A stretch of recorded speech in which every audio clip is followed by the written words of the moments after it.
chaque métier a ses spécialités, ses spécificités et ses importances de vérification. Pour un excavateur, ça va être, en partant, ça va être les élévations d'excavation. C'est hyper important. S'il y a des erreurs au niveau des élévations, ça peut être le chaos dans un projet, surtout que c'est le début du projet, ça mine notre crédibilité, c'est incroyable. Et pourquoi ces choses-là arrivent, ces erreurs-là arrivent une fois de temps en temps? Ben, c'est parce qu'on n'était pas prête. Encore là, je vais vous parler encore aujourd'hui d'une checklist importante avant de démarrer. C'est des choses qu'on a déjà travaillé ensemble. Donc, on revient un peu là-dessus, mais de façon un peu plus pointue. Bonjour, mon nom est Jean-François Perrault. J'ai eu ma compagnie dans le domaine de la construction pendant près de 30 ans. Et ma mission aujourd'hui, c'est d'aider des entrepreneurs comme toi à ne pas faire les mêmes erreurs que moi. Parce que oui, une erreur d'élévation m'a déjà coûté très cher en crédibilité et en temps de travail et en perte d'argent. Donc, c'est important aujourd'hui de dire, ben, est-ce que j'ai donné toute l'information à mes gens? Est-ce que j'ai tout donné? Mais comment on fait pour savoir ça? Mais la meilleure façon de faire, c'est la checklist. C'est de la suivre. Et quand on l'a suivi, on a actionné, on a donné des informations, on a donné des bonnes informations, on a eu le temps de valider nos informations. Puis si on n'est pas certain, on a le temps d'y revenir et de corriger l'erreur avant qu'il y en ait une. Donc, aujourd'hui, mon objectif, c'est de vous montrer comment je fais pour ça. C'est important de savoir, moi, je viens du domaine de l'excavation. C'est sûr que mon exemple ici va être du point de vue d'un gars d'excavation, mais vous pouvez l'appliquer à tous vos domaines, ça change absolument rien. Vous savez ce qui est spécifique, vous savez ce que vous avez besoin de savoir avant de commencer un projet. Donc, à vous de les adapter à votre travail. Dans le fond, l'idée de ça, c'est d'apprendre de tes erreurs passées. Les erreurs nous ont coûté cher. OK, c'est correct, mais maintenant, ce qui coûte encore plus cher, c'est de refaire la même erreur. Donc, l'objectif aujourd'hui, c'est de vous montrer que ce que vous avez appris, actionnez-le, servez-vous-en. Sinon, là, ça sert à rien. Il faut que vous appreniez de ces erreurs-là. Parce que si vous apprenez pas, ben, en bout de ligne, ben, vous allez refaire toujours les mêmes erreurs puis ça va vous coûter une fortune à chaque fois. Fait que des fois, c'est des choses simples. Je pense qu'on le fait en général de toute façon, de façon normale. Là, on apprend de nos erreurs, mais on documente très rarement cela. Je suis à peu près certain que ceux qui m'écoutent vont être d'accord avec moi. C'est rare qu'on documente nos erreurs. Mais pourtant, dans les procédés de gestion de projet, PMBOK, Prince 2, on nous montre que c'est hyper important d'apprendre de ces erreurs. Donc, ta checklist numéro 1. Pour un gars d'excavation, dans le fond, le primordial, c'est les élévations. Avant de creuser, on va s'assurer que nos élévations concordent avec ce qu'on a sur le terrain, sur les plans. Et à partir de là, on peut aviser s'il y a une problématique de ce côté-là. Ou on va tout simplement donner l'information à la personne qui va travailler sur le chantier pour s'assurer que tout est correct. Fait que, dans le fond, dans un premier temps, on a vraiment, dans notre checklist, on va avoir cet aspect-là d'information à donner. Et dans le fond, là, c'est l'idée de cette checklist-là, c'est vraiment d'y aller avec ce qui est primordial avant chantier. Donc, et on va l'adapter selon ce qu'on fait comme type de chantier. Fait que, tu sais, oui, c'est de l'excavation, je comprends, mais est-ce que je suis dans un projet résidentiel, un projet commercial? Si je fais juste un des deux, ben, tu vas avoir juste une checklist, mais si tu fais les deux, ben, tu vas avoir deux checklists complètement différentes. Parce que moi, je le sais, je faisais les deux, je faisais du résidentiel et du commercial.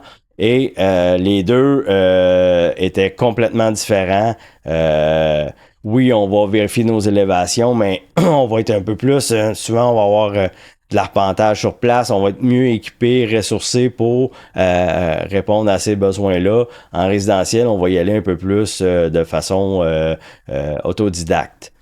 Donc, la checklist est un peu différente entre les deux. Puis, dans le fond, mon objectif, c'est de vous montrer aujourd'hui qu'il peut y avoir des checklists complètement différentes. Un peu la même chose si on va venir faire on va avoir une checklist différente aussi si on vient faire de l'aménagement paysager, si on creuse une piscine. On a vraiment la panoplie et vous pouvez comme vous l'adapter à votre besoin. Donc, en résidentiel, en fait, tu as zéro erreur, évidemment. Tu n'as pas droit à cette erreur-là pour les élévations. Puis pourtant, ces erreurs-là, ça peut être fréquent. Pour quelqu'un qui le fait à tous les jours, ça va. Mais pour un nouvel employé qui ne le sait pas, ça peut être complexe. Donc, faut actionner ça pour que ça fonctionne. En commercial, là, c'est différent, mais c'est ça, c'est que est-ce qu'on est prêt au niveau de la CNSST? Est-ce qu'on a bien fait nos pentes? Est-ce qu'on a les outils nécessaires pour l'étançonnement, pour éviter justement, éviter on va dire des morts, parce que souvent, en excavation, c'est ce qui peut arriver, mais des blessures graves. Donc, on va se préparer dans la résidence. Je dis pas que dans la résidentielle, c'est pas important, là, c'est juste que les projets sont différents, donc ça se peut que l'infrastructure qu'on va utiliser, les outils qu'on va utiliser vont être un peu différents. Aujourd'hui, c'était quand même assez spécifique pour chaque entrepreneur. L'idée, c'était de revenir un peu sur des connaissances qu'on avait faites, qu'on avait déjà discuté, la checklist de démarrage de projet, comme on avait ici dans le logiciel contrôle chantier. Et dans le fond, l'idée, au début, on avait une liste très générique. Et ce qui est bien, parce qu'à la base générique de cette façon-là, on a tout le côté administratif qui est super bien puis qui est important à faire. Mais il ne faut pas oublier qu'on a aussi l'aspect spécifique au chantier, spécifique à notre spécialité, spécifique à nos enjeux, à nos apprentissages. Donc, je trouvais ça important de revenir là-dessus en même temps pour soutenir votre mémoire, mais en même temps pour vous dire qu'on peut ajouter ce genre de section-là ici qui va être vraiment spécifique à votre projet. Puis, c'est pas juste de l'administratif, mais ça, c'est vraiment pur et dur de la gestion de projet. C'est pas de la gestion administrative, c'est de la gestion de projet. Fait qu'on vient mixer les deux, puis en même temps, ça vous montre que les deux sont interreliés et hyper importants au niveau de la productivité. C'est sûr et certain que ça rajoute une couche encore, mais la couche que vous... Dites-vous une chose, c'est que la couche que vous rajoutez ici, vous ne la rajoutez pas en chantier par après, qui va être beaucoup plus longue que faire celle-là. Je vous dis là, si vous êtes organisé à ce point sur vos chantiers, que d'avance tous vos projets sont démarrés et que toutes vos checklists sont remplies, je vous dis là, vous allez couper minimum de moitié toutes les problématiques qui pourraient arriver, puis les pertes de temps qui pourraient arriver, puis la perte de temps, c'est de la perte d'argent, c'est des risques de blessures, c'est des gens qui vont être plus stressés, c'est des gens qui vont être obligés de faire plus d'heures pour rien, qui va vous coûter plus cher, puis c'est une crédibilité qui est moindre, parce que le client le voit que tu cours tout le temps. Fait que si tu es prête, je vais vous expliquer une chose, c'est vrai, quand je démarre un projet, là, moi en tant que chargé de projet, là, ça me prend tout le travail là, que je fais, là, il est avant le projet. 90% de mon travail est avant le projet. Quand le projet il roule, là, j'ai quasiment rien à faire. Si c'est comme ça, là, je me dis que j'ai bien fait ma job. Normalement, pendant le projet, là, je devrais juste avoir à gérer les communications qu'il y a pendant le projet. Certaines petites choses qui peuvent arriver, mais que je t'en contrôle parce que tout est fait. Donc, si on fait bien notre démarrage de projet, les problématiques, on les laisse à la porte, on les laisse aux autres. Donc, j'espère que ça vous a aidé. J'espère que ça vous donne des trucs. J'espère que vous appréciez ce que je vous donne comme stock. Je vous dis, c'est des choses qu'on peut implémenter dans vos entreprises de façon super simple, super facile à faire. Ça a l'air complexe quand que je le nomme comme ça, mais c'est hyper simple. Après, là, c'est la discipline. Je vais le dire à chaque capsule s'il le faut, mais la discipline en gestion de projet, gestion administrative est hyper importante. Donc, disciplinez-vous à le faire et vous allez voir, en quelques semaines, vous allez voir les gains rapidement. Les retours sur investissement vont être incroyables. Si vous avez besoin d'aide pour structurer ce genre de setup-là, de checklist-là, n'hésitez pas, écrivez-moi en privé. Vous pouvez consulter mon site web gestimatech.com. Vous allez voir, j'ai des barèmes de prix là-dedans.